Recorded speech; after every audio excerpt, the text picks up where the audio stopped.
உப்பில்லாத சாப்பாட்டை நம்மனால ஒரு நாள் கூட சாப்பிட முடியாது. ஆனா சின்னுவும் மின்னுவும் வாழ்க்கை பூரா இப்படிதான் சாப்பிட்டாங்க. இதை எப்படியாவது மாத்தணும்னு சொல்லி பயங்கரமா கஷ்டப்பட்டு அதுல வெற்றியும் அடைஞ்சாங்க.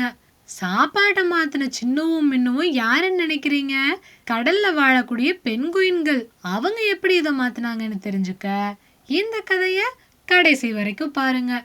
சின்னுவும் மின்னுவும் பயங்கரமான தோழர்கள். சின்னு சொல்லுனா மின்னு செயல். சின்னுவுக்கு சின்ன வயசுல இருந்தே ஒரு ஆசை. எப்ப பார்த்தாலும் நம்ம கூட்டத்துல ஒன்றத்தராவே இருக்கோம், நம்மளும் தனியா ஒரு விஷயத்த பண்ணணும், இந்த கூட்டத்தையே திரும்பி பார்க்க வைக்கணும் அப்படின்னு சொல்லும். மின்னுவோ அதுக்கு என்ன சின்னம், சரியான ஒரு விஷயம் நம்ம கண்ணில் தென்படட்டும், நம்ம 2 பேரும் இந்த கூட்டத்தையே திரும்பி பார்க்க வைக்கிறோம், உற்சாகப்படுத்தும். இவங்க இருக்கிற இடத்துக்கு சுற்றுலா பயணிகள் அடிக்கடி வருவாங்க. மனுஷங்களோட இறைச்சல் எந்த பறவைக்கும் விலங்குக்கும் பிடிக்கும் சொல்லுங்க? பெண்குயின்களுக்கும் சுத்தமா பிடிக்காது.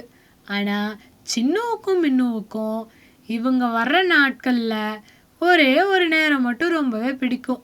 அது எப்போன்னா மனுஷங்களோட சாப்பாட்டு நேரம். அந்த சமயம் 4 திசையிலுமே காத்துல ஒரு மெல்லிதான கதகதப்பு இருக்கும்.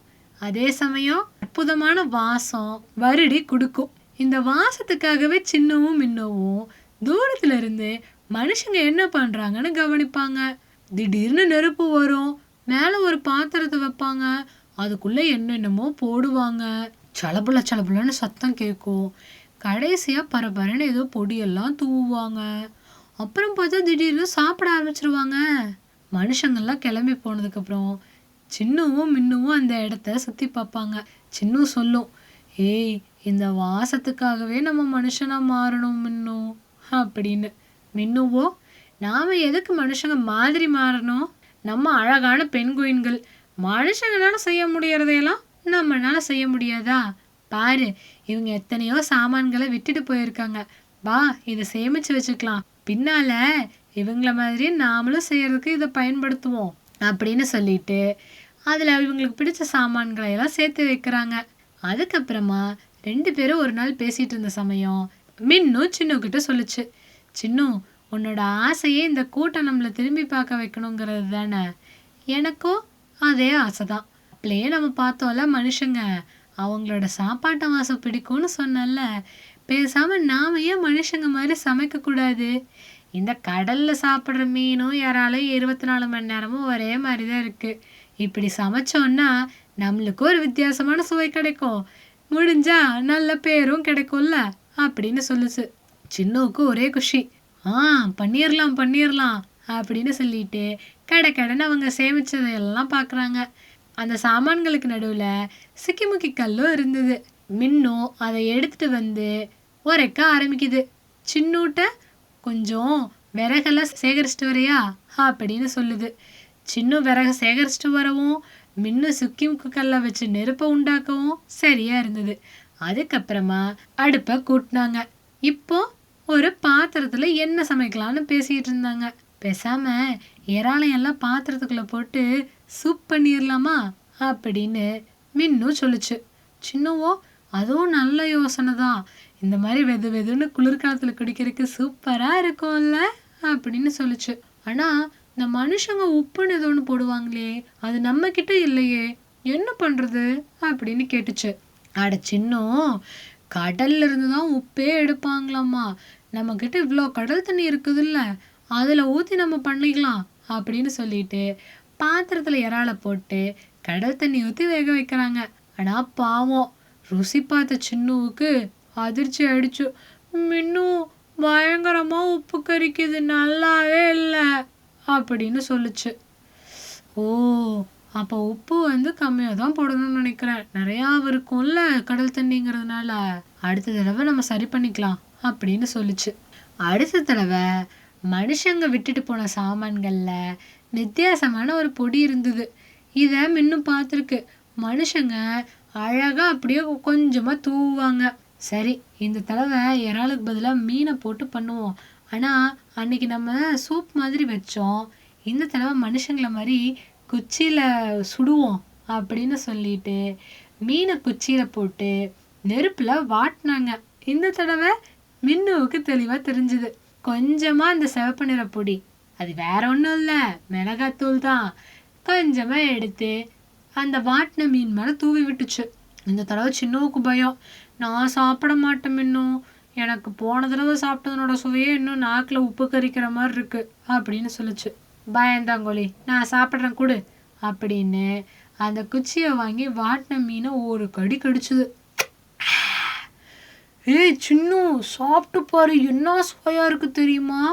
அந்த வாட்டின சுவைக்கும் அந்த சிவப்பு நிற தூளுக்கும் ஏய் சுவை அற்புதமா இருக்குதுப்பா அப்படின்னு சொல்லிக்கிட்டு இருந்தது. சரி, அப்ப நம்ம சூப்பையும் இதே மாதிரி பண்ணி பார்ப்போம் அப்படின்னு சொல்லிட்டு மீனை தண்ணியில போட்டு கொஞ்சமா கடல் தண்ணியை ஊற்றி சூப்பை கொதிக்க விட்டுட்டு இருக்காங்க. இந்த சமயம் மேலே ஒரு சீகல் பறவை பறந்துக்கிட்டு இருந்தது. இவங்க கையில மீனை வச்சிருக்கிறத பார்த்தனையும் அதை பிடுங்கிட்டு போறதுக்காக சல்லுன்னு கீழே பறந்தது. ஏ போ அப்படின்னு சொல்லிட்டு டக்குன்னு சின்ன திரும்பிருச்சு. அந்த சமயம் என்னாச்சு, சீகல் பறவை வாயில் இருந்த கடல் பாசி இந்த சூப்பு பாத்திரத்துக்குள்ள விழுந்துருச்சு. ஐயா எச்ச, அந்த சீகலனோட வாயிலிருந்து ஏதோ பாசி மாதிரி விழுந்திருக்குது. ஐயோ கஷ்டப்பட்டு இதை செஞ்சமே அப்படின்னு புலம்புச்சு. ஆனா மீனை சாப்பிட்டு முடிக்கிறதுக்குள்ள அந்த சூப் கொதிக்கிற வாசம் வித்தியாசமா இருந்தது.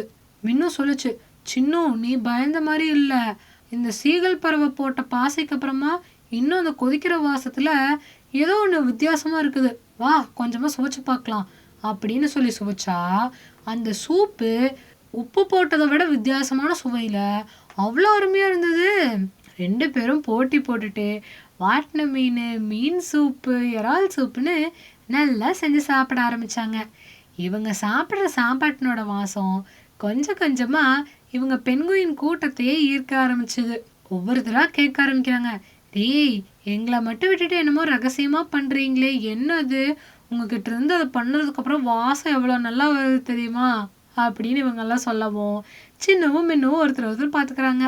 அதுக்கப்புறமா தாங்க சமைக்க கற்றுக்கிட்ட கதையை சொன்னனையும் அவங்களுக்கெல்லாம் ரொம்ப ஆச்சரியம். சாப்பாட்டினோட சுவையோ அவ்வளோ அற்புதமாக இருந்தது.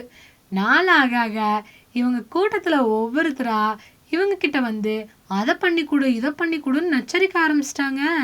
அதனால சின்னவும் மின்னவும் பேசி முடிவு பண்ணி நண்பேண்டா அப்படின்னு ஒரு சாப்பாட்டு கடையை திறந்தாங்க. அதில் மீன் சூப்பு, இறால் சூப்பு, கடல் பாசி சூப்பு, சுட்ட மீனுன்னு எக்கச்சக்கமாக விற்க ஆரம்பிச்சாங்க. பெண்குயின்கள் மட்டும் இல்லை, இந்த கடல் பாசி சூப்புக்கு காரணமான சீகல் பறவை, பனிக்கரடி, பனிநரி, நண்டுன்னு வரிசையாக இவங்களோட கடைக்கு எக்கச்சக்க கூட்டம். ஆர்டிக்ல இருந்து அண்டார்டிக் வரைக்கும் வலசை போகிற பறவைகள்லாம் இங்கே வரிசை கட்டு நின்று சாப்பிட ஆரம்பிச்சாங்க.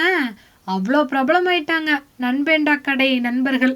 சொல்லும் செயலும் சரியான பாதையில் இருந்தா நல்ல அனுபவங்களும் சந்தோஷங்களும் நம்மளுக்கு எப்பவுமே கிடைக்கும்.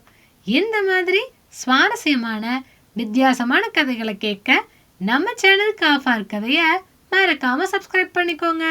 பாய்.